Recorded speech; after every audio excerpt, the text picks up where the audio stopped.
we'll come back to how Sunday is radio FM, Home FM. You're all welcome. Now, forgive us, we can't hear you. We'll wait till the end for Q&A. It's a lot better that way. So today, I'm going to be speaking a little bit about a program called Chat GPT and how I use it. But I suppose let me tell you a bit about what it is. It's interesting. So, what is Chat GPT? So Chat GPT is a language model.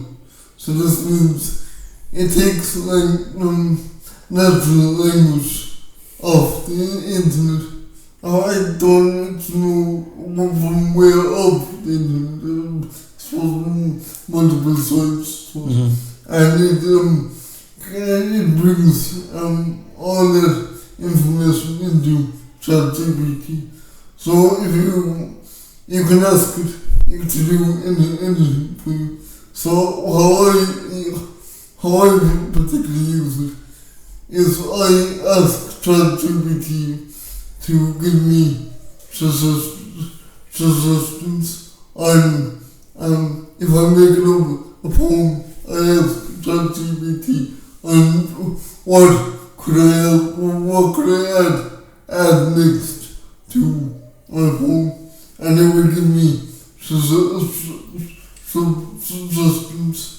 Now, Chat GPT is way more powerful than just doing that. It can pretty much do anything you ask it to. I think it does have limitations to what it can do. Like, you couldn't write a code for computer-based. Yes, you can. Well, I tried that. There are programmer friends of mine who do that with their professional coding work. So it just depends on how you use it. So I suppose the normal user couldn't, because I couldn't ask it to write me a virus-based code, and it didn't do that. Well, maybe it has ethics. Maybe that's the way it is.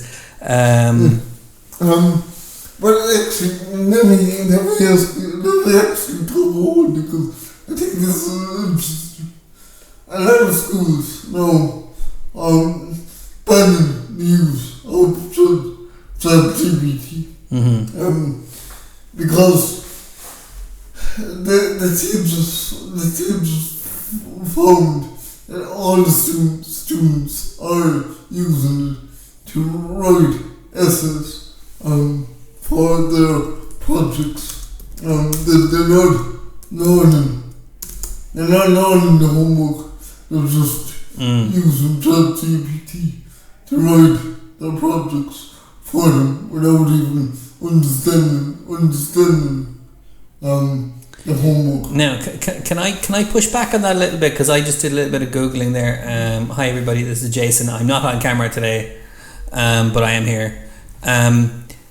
CNN, the American News Network, are citing research from Stanford, which is a big American university, that said that they can't find evidence of increased cheating in high schools due to Chat GPT in America. Well, like, I know a couple of teachers over here are having a meeting about Chat GPT. So it has potential to be used for cheating, but there, like you said, Chat GPT has limitations, and that means that there are things that an academic piece of work has to have that Chat GPT cannot do. So if you're writing an essay for high school or secondary school or college, you have to cite your sources. You have to tell. So whenever you write anything in an essay, but it can do that. No, it can't. It can. Ricky, I've tried. I didn't. And I asked to give meaning the information you got, and then it took me a couple of links, so I can't. But did it write it as an academic citation? What's that? Well, this is what I'm talking about, Ricky. This is writing the essay in a certain format. Links, I'm sorry about that. No. Okay. Okay. So, but it has potential for people to kind of use it the wrong way. But you found it useful. Yeah. In multiple ways. Like, for example, I'm reading a book. Well, not really a book at the moment, but I'm writing a book and I'm using it for the right way. I'm fully writing a book, but books for instance. So it's really, really good and handy for books and things. So correcting grammar and rephrasing things, grammar, spelling, things like that. The only thing is, when it comes to what they call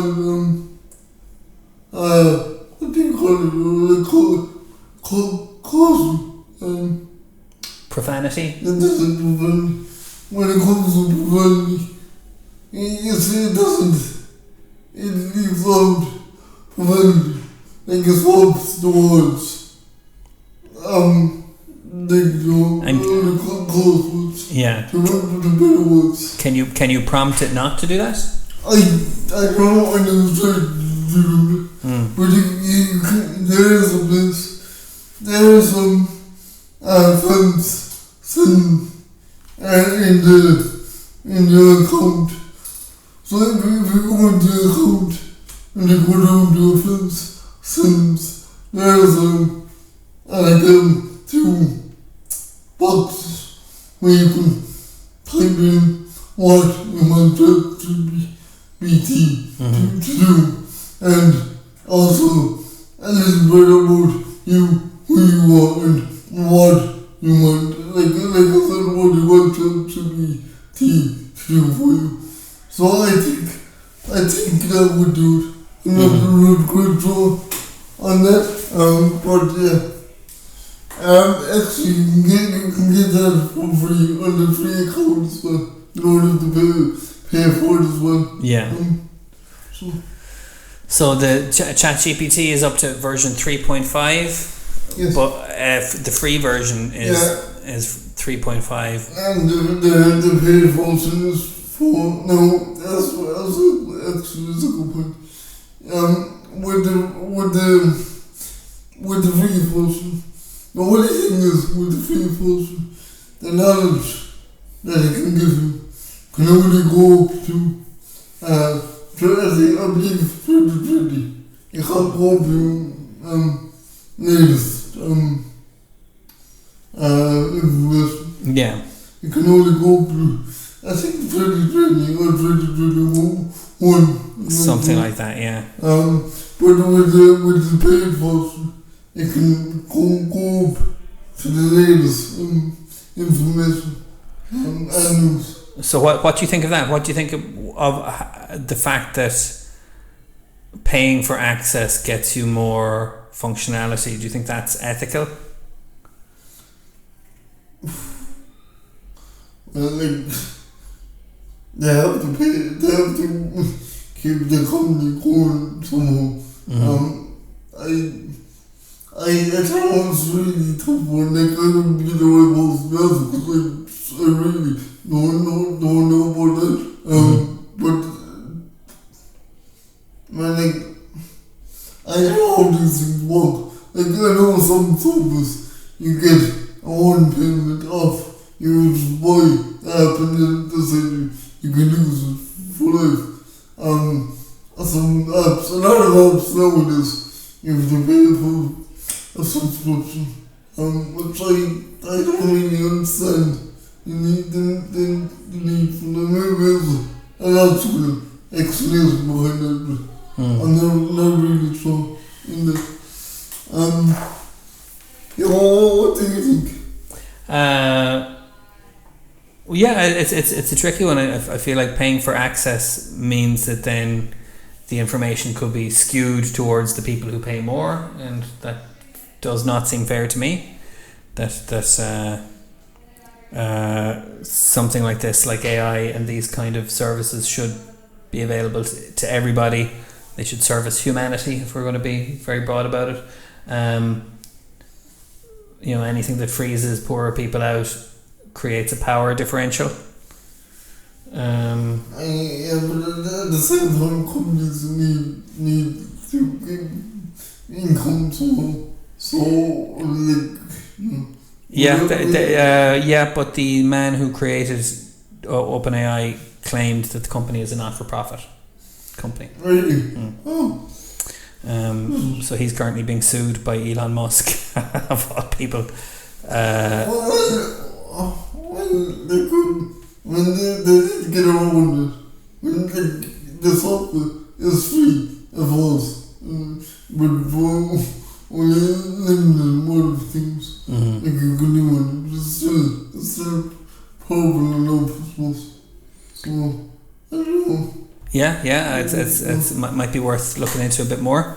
But you use it for specific things, and you're very kind of into certain applications of Chat GPT. So we don't have to talk about like the big picture stuff. It's just what works for you. What do you like?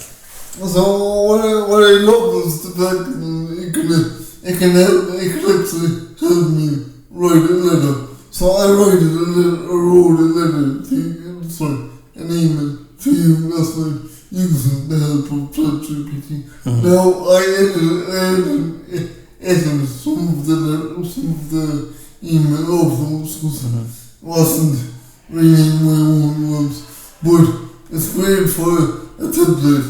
If you want to write an email to someone and you don't want to be spending all that time doing up the email, you know what you want to say, and you just want to quickly ask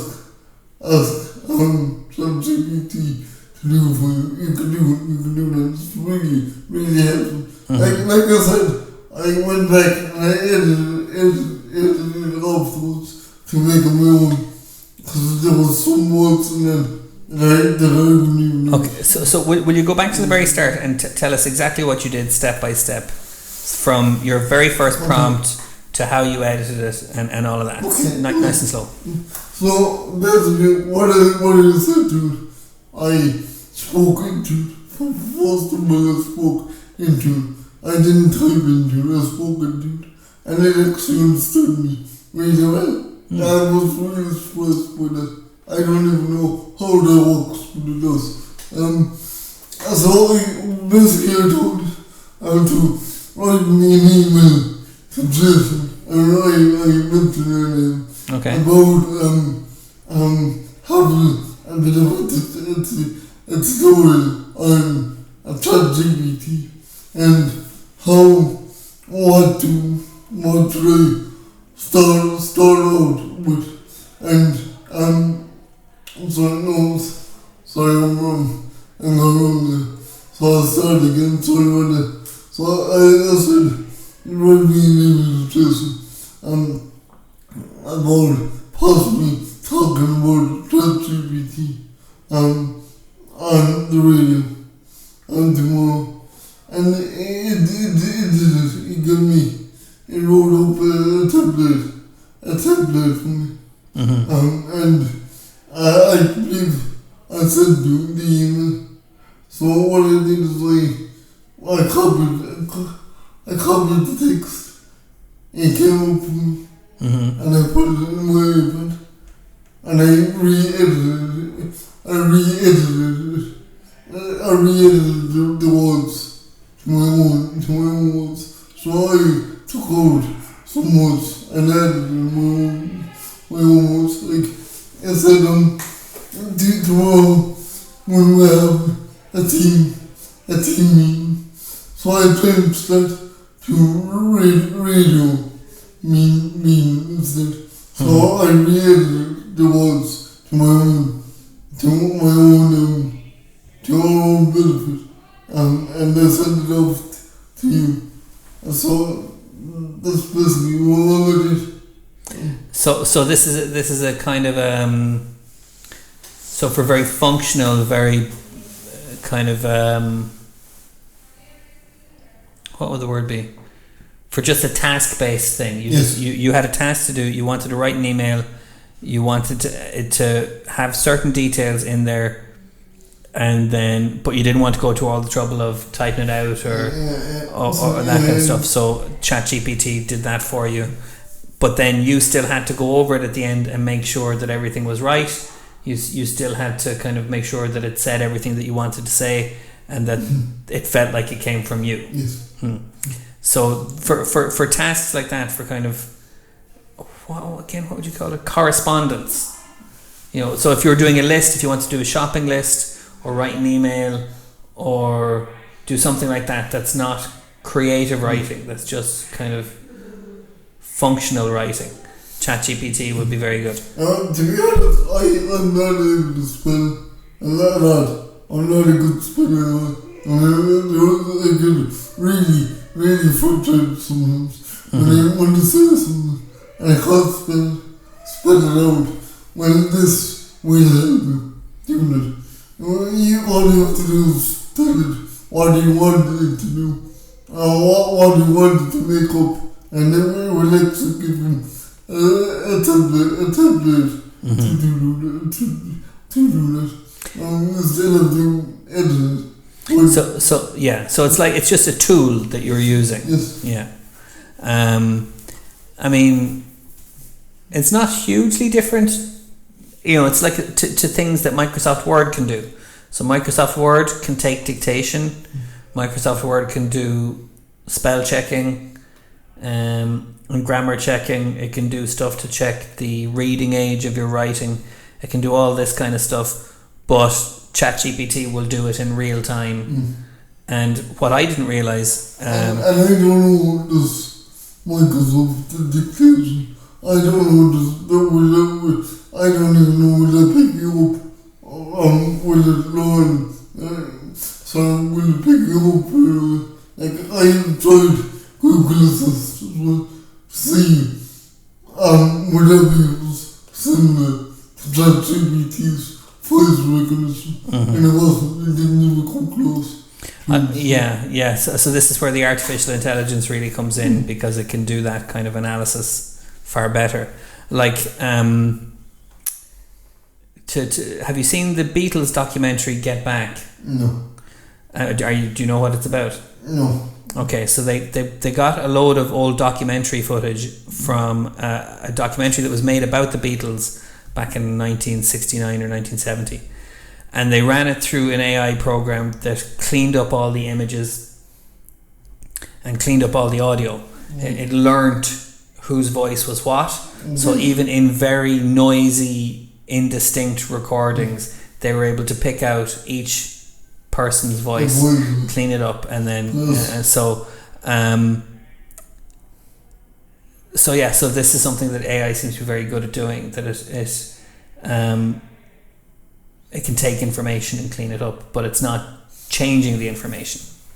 Maybe I'm wrong when we could look this up, but when it comes to voice recognition, and a lot of I asked it this before, and it said it takes text-based information from the web, from thousands of sites of the web, and makes it into one area of ChatGPT.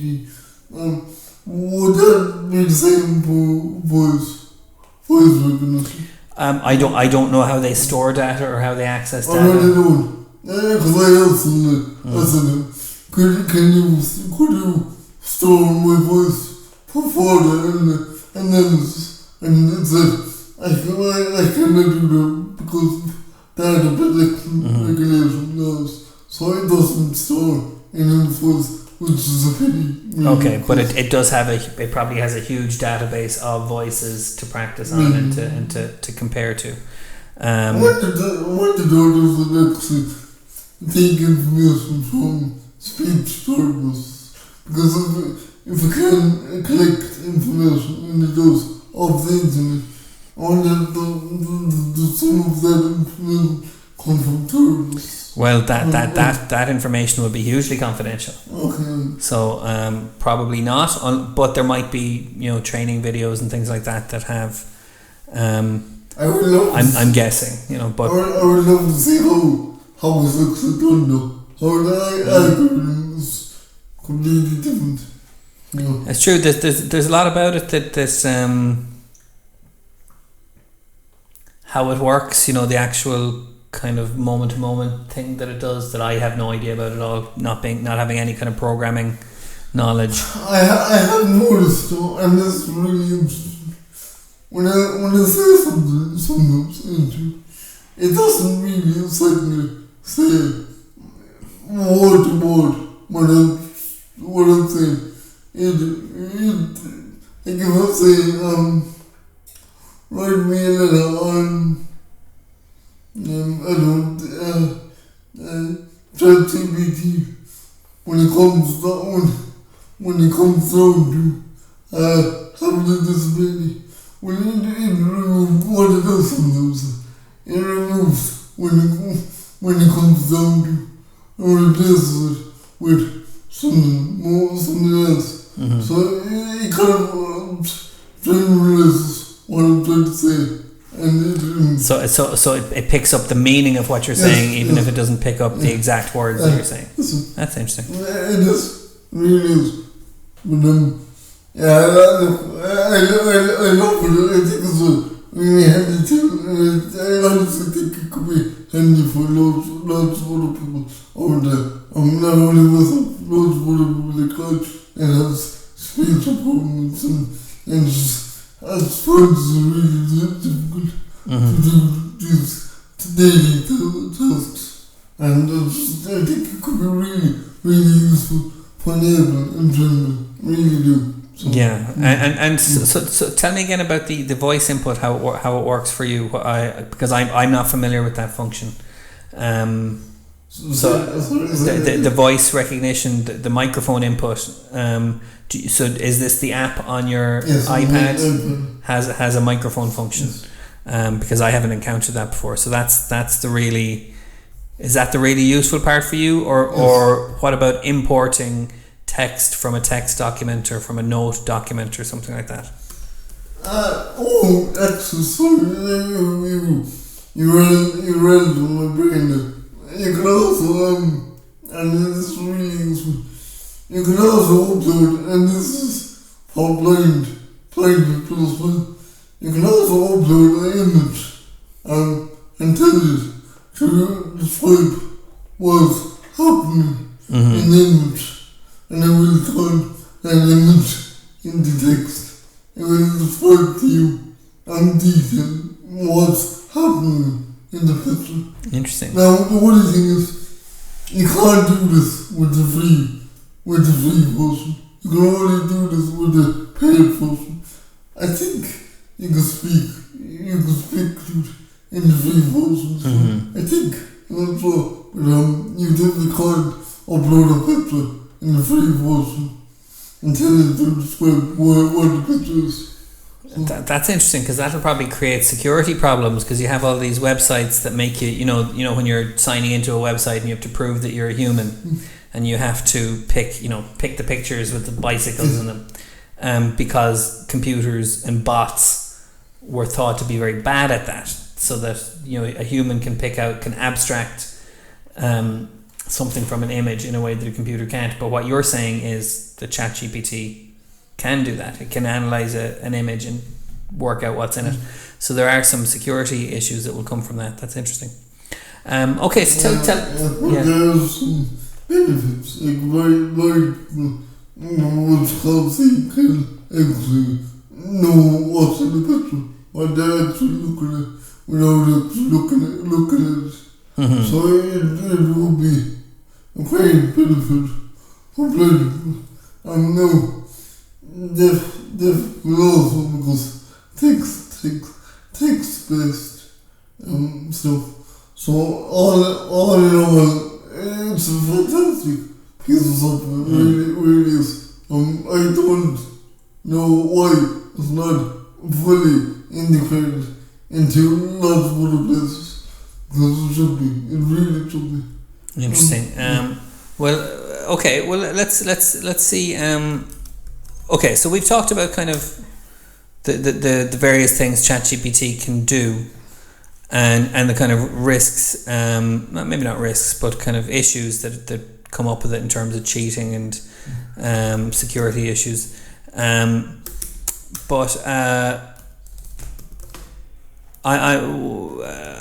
So I'm kind of curious about. So, and we've talked about the functional stuff, like the shortcuts it can do, the stuff the life hacks, I suppose we call them, the things that make your life a little bit easier because you have access to ChatGPT. But what about creative stuff? Stuff that isn't just do this, fix the spelling. Yeah, okay, I'm glad you brought it up, because what you can actually do, you can use it as a tool by asking for suggestions. So, like, we all know, and funny enough, I asked it a couple of days ago how I can use ChatGPT to creatively use it, and it actually gave me that answer for it. It actually gave me that answer for it. It said, ask me, you can ask me suggestions and how to do things, or ideas you want to come up with. That way, you're not fully telling the chat what to do. You're prompting it to give you ideas and give you thoughts on a particular thing. So it's still your intellectual mind work, and it's still your creativity work. You're just using it as a tool. So you still have to decide how these things go together, and I came up with a poem about my friend, and I wrote the end of the line. The end of the stanza. I just didn't know what to add next. So I asked it to please give me a couple of suggestions on what to add next to this poem. And he gave me a couple of suggestions. So I had to pick out what I liked and what I didn't like. So it was still me in control of my own creativity. Yeah. At the end of it. So. Can I ask? Have you ever asked for a suggestion or given a prompt to ChatGPT, and then you didn't use any of its ideas, but it still stimulated you to come up with something yourself? No. So it's always given you something useful. So you've never said, I don't like any of those, but actually now I'm thinking of a better one myself. No, but it kind of when I asked it, it was just another steps for me. It didn't come up with anything I liked, but then I asked it again, could you please give me more suggestions? And one of the lines I did like. Now again, I re-edited some of the words, but I like the idea of it. So, yeah. And then there is the whole, in terms of creativity, there is the whole, a lot of authors and comedians and writers feel like ChatGPT is using their work in a kind of unaccountable way, you know, whether it's just copyright as in doing it for free, or whether it's misattribution, which is like using text from other people without giving them the proper citation, you know.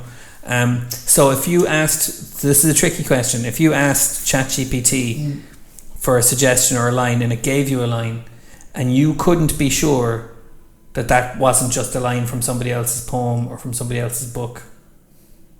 Does that change how you think about it? Like, have you know? No, because I think about this. I know it doesn't, because I could have already wrote it without using Chat GPT on my own. Like, I suppose the thing that goes into it is the fact that I changed a couple of words in it to zoom in. I loved the idea of it, but I just didn't like a few words in it because it wasn't me. So I suppose to add me into it, I know the way I write things, I know the way my personality is, so I put the words that I know and love into the line I came up with. So therefore it becomes my words. Okay. There is a word for that. I don't know what it is, but I suppose appropriation is a word that's sometimes used both, but it's used positively and negatively. So appropriation is using someone else's ideas instead of using your own, or using someone else's ideas and claiming them as your own. Now I got a question, because I'm not really torn this. You could also ask to come up with a style.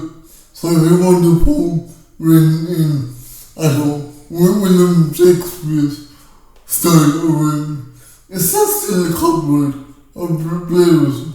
I mean, because like, it's only a style, it's not really what you use words. It's given a style, a radical style. So would a style be under copyright laws or plagiarism laws? I think that's the conversation that's being had right now, because everyone has a style and everyone's style is unique, and I don't know and even when people draw inspiration from other people's styles, it's like you say, you make it your own. And this is the other side of appropriation, which is not all appropriation is stealing, not all appropriation is plagiarism. Appropriation is sometimes it's the point of certain kinds of art. Certain kind of art is like sampling in music. Like I'm taking music from the past and I'm changing it to make it say something I wanted to say, and so that's artistically valid. And some people say, well, I'm going to do a novel in the style of, like, Game of Thrones was kind of an appropriation of historical fiction, because he was saying, well, I'm going to take this historical story of old English wars and I'm just going to add dragons and magic. That's a kind of appropriation, but it's okay because he did something unique with it, you know.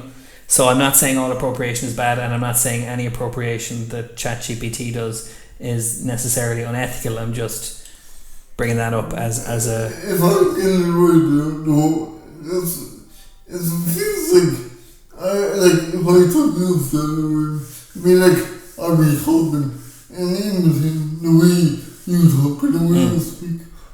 So it's not right. It's something that's an extreme version of it, and then adding to, it is what I'm just trying to... Yeah, exactly. No, exactly. And then adding to that, you'd say, well, yeah, but I came up with it, and saying, like, you know, I didn't take that from someone else. I came up with it all by myself. That, and then that's kind of, that's the unethical part of it. It's interesting, it really is.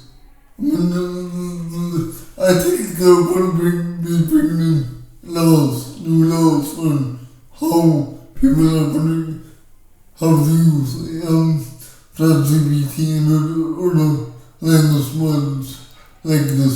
I think they're going to bring in laws around like all these ethical ideas. Yeah, it's a bit of a Wild West at the moment, isn't it? Be interested to see what will happen. Yeah. Okay. Any other particular uses you use it for that you want to recommend or talk about? Actually, to know stuff, to knowledge. So I was just saying this to my aunt the other night. see, I came into my aunt, and my aunt was looking after me. So I came into, and so I said to her, is there anything you want to know? And she said to me, what was life was about? I said, no, not anything, philosophy. I talk about like practical stuff. Something factual. Yeah. And she said, okay, ask that, you could ask it then. So she asked it about her car. She's having a problem with her car, a technical problem with her car. So,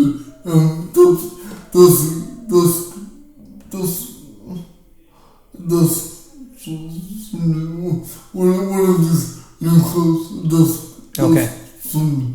But it's more the car is going in dim mode or dark mode. And she asked it, and it actually came up with 10 different problems that the car could have. And she was amazed. Yeah. She was absolutely amazed to come with it. Now the thing is, it's hard for stuff like that. But when you get into politics, so say politics. Yeah. It gets very iffy. It can get very iffy there because as you know, it drags everything down from the internet, and not everything from the internet is factual. Because it's all biased, there's bias. So you can have bias and prejudice, and so I suppose that's when the links come in. You can check where it actually took that information from and check it out yourself. So yeah, you have to really fact check where the information. So to kind of put a button on that, Chat GPT doesn't have all the answers, and it can't do everything, so the human mind will always have to be careful about what it does and make good decisions and inform itself. And also it can't make up its own ideas. So I would love to see. But that's way more advanced than Yeah, and that's the thing. So many of humanity's biggest discoveries were accidents or mistakes, or just leaps in logic that didn't make sense, but someone decided to follow it. And I don't think an AI can ever do that. But in the meantime, it's a useful tool, and it's a powerful tool. Do you think it will come to a point when it can come up with ideas by itself without having to look through thousands of information of text? I don't know, because that seems like a completely different function from what it does now, you know. But maybe. Hopefully that's beneficial to us when it does. But yeah, it can only at the moment it can only do what we tell it to do. Isn't that the whole idea behind artificial intelligence? To actually get to that stage where it can do that. Because like, if you think about it, what are we? We're intelligent beings. We're not artificially intelligent. We're not artificially made. We're like naturally made. We made AI, so therefore it becomes artificially intelligent. So, but it really is really intelligent.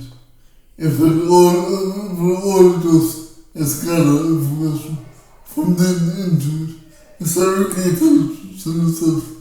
So it's really fascinating. I think it depends on your definition of intelligence, but yeah. So like what? I don't know. We'd have. I'd have to go and research it. But okay, so we're coming up to the end. I think we're not going to have time for quote of the day, so we might do our sign off now, and then Ricky, you can do a bit of Q&A if you want. So go first. Sign off. Thanks for coming and joining Homie FM today. I'm Ricky. This was talking about Chat GPT and the uses and the good uses for it. Thank you. Okay.